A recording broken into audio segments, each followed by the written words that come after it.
There is a definite anti-white feeling in the country right now. Oh, please. Yeah, that's what he said. You know, sir. No, sir. America's division over immigration degrades further, and people are now calling MAGA, people like me, white MAGA, white nationalists. Basically, they're calling you a racist if you're against immigration, if you're against us providing jobs to high-tech India immigrants over American jobs. That's the argument. But this goes way back because you cannot remove racism from American debate. And I believe it's better to debate about it than to use other means of violence or intimidation or bullying. Here's Whoopi Goldberg back in the day when she was calling Trump she said this. Welcome to John Mike Keene. There's also, this is my favorite. Yeah. And I'm going to tell you before I say it that it enraged me. There is a definite anti-white feeling in the country right now. Oh, please. Yeah, that's what he said. You know, sir. No, sir. She's quoting Trump. There's an anti-white feeling in the country right now. I'm going to put some evidence down behind this, that there is an anti-white sentiment. I actually think there's more anti-white sentiment coming from whites than blacks or Indians or Hispanics. I do think anti-people's race and having those sentiments is more a human nature. It's a deep kind of evil because you quickly have a shortcut reason to dismiss the other. That is, man's heart wants to dismiss the other, undermine the other, even hate the other person. It's not necessarily going to be over race. And we've seen this by people who may not have any racism in their body at all. They'll find another reason to hate you. Might be because you're a Christian, might be because you're a Catholic or a Mormon, might be because you're a Hindu, but it might also be because you're rich or because, there's all these reasons why a man can hate another one. Race is just one reason, very convenient and, of course, externally easily identifiable. Yeah, sir. Nobody in your family was hung. Nobody in your family was chased because of the color of their skin. How dare you? There's no anti-white issue here. Okay, I'm going to have to shut Whoopi up here because of a story my dad told, raised on the streets of LA in a very bad part of town. She said nobody in your family was chased and whatever for their skin color. My dad was, by black people. He was beaten. He was one of the few white kids in his entire high school. They made it hell for him. So yeah, that's not the same thing as a lynching, but no one in Whoopi's family, not one of her cousins like 2022, they weren't hanged. She's going back into ancient history about an ancient, extremely immoral, formal racism here in America. And that does not apply today. What Trump's talking about today, there's an anti-white sentiment. And I kind of agree. Since 2020, the top 100 businesses in America, they shed 1 million jobs held by white people, 1 million jobs, while adding 4 million minority hires. Another word for minority hire, okay? That's someone of a different color than white. Now, last year, they hired 300,000 people. It's getting worse. Only 6% were white. Maybe we're going to tell a new joke, because I remember old racist jokes. How about maybe white people are just lazy? Is that what we're going to go with, everyone? I especially want to talk to the minorities in my audience. What does that sound like to you? Only of 300,000 new jobs, only 6% were white, even though America is a 60% white population. Explain that to me. Now, this verges on Jim Crow, in my view. And black codes and this diversity, equity, and inclusion-driven blackballing of whites in this country being hired. I'm going to tell you, I know stories just from working in Hollywood. They flat out would say, you need to put more color on your team. We're going to pass up these people. You might like their portfolio as a storyboard artist. No matter how good they are, we have to get some diversity on this team. I'm not afraid to call that what that is. That's called overt systemic racism, or not like ancient history like Whoopi's talking about of chasing people and lynching them long time ago. Today, every day, normal racism is alive and well. It is probably worse against whites, although I will agree that nearly every person of a different ethnicity, I would like to see you show me a commercial right now being played on TV with a married white couple. I haven't seen one, in over a year. It is never a heterosexual. Yeah, they'll do a gay white couple. They will not do a heterosexual white couple. Now I've got a slide here. This is corporate America pledged to hire more people of color. This is, and it actually did. So this is after Black Lives Matter, the year after Black Lives Matter protests, the S&P 100 added more than 300,000 jobs, 94% of the people of color.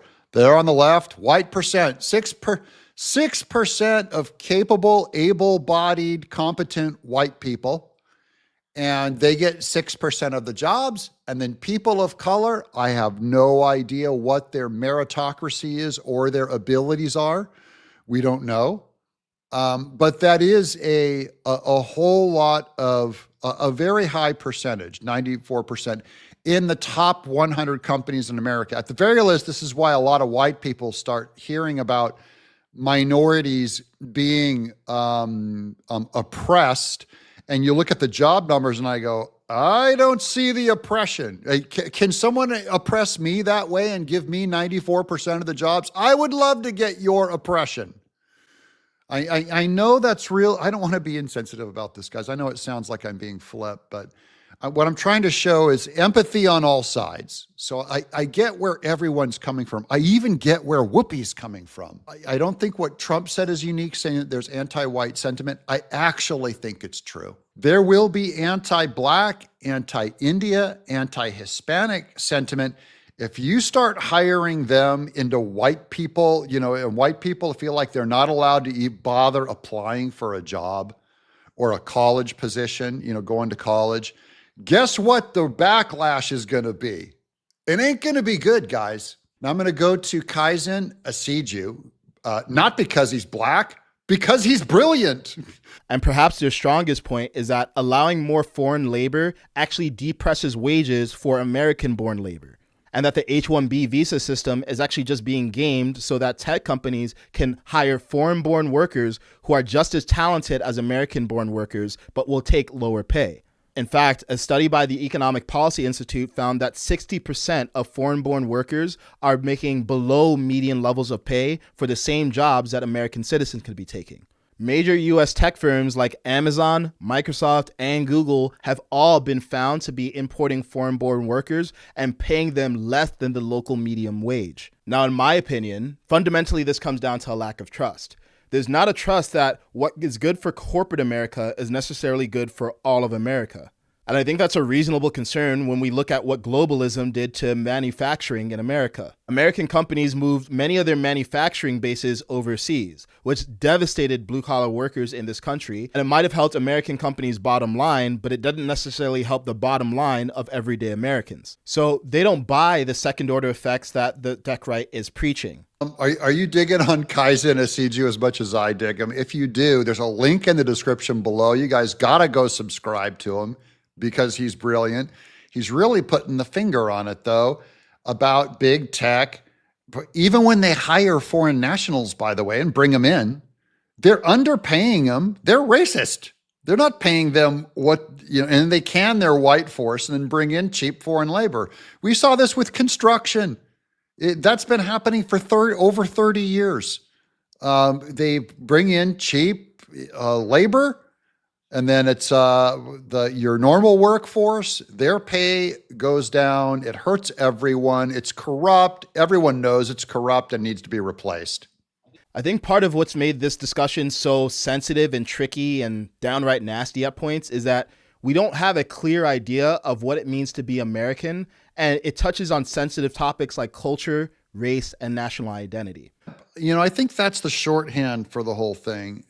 When Trump said they feel an anti-white sentiment, I think being white is another shorthand for a lot of people of equating you with being favored, with getting favors. I know those are old jokes. Even Eddie Murphy used to do that on SNL. Now, let me get this straight, Mr. White. You'd like to borrow $50,000 from our bank, but you have no collateral. You have no credit. You don't even have any ID. Is that correct? That's right. Mr. White, I'm sorry. This is not a charity. This is a business. Harry, why don't you take your break now? I'll take care of Mr. White. That was a close one, wasn't it? It certainly was. We don't have to bother with these formalities, do we, Mr. White, huh? What a silly Negro.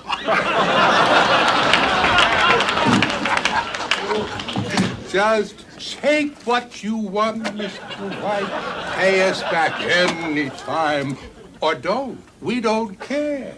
White people are always doing all these favors for each other. We have to open our minds up and always show empathy to the other side and other races and even other people coming in from other countries. I totally get that.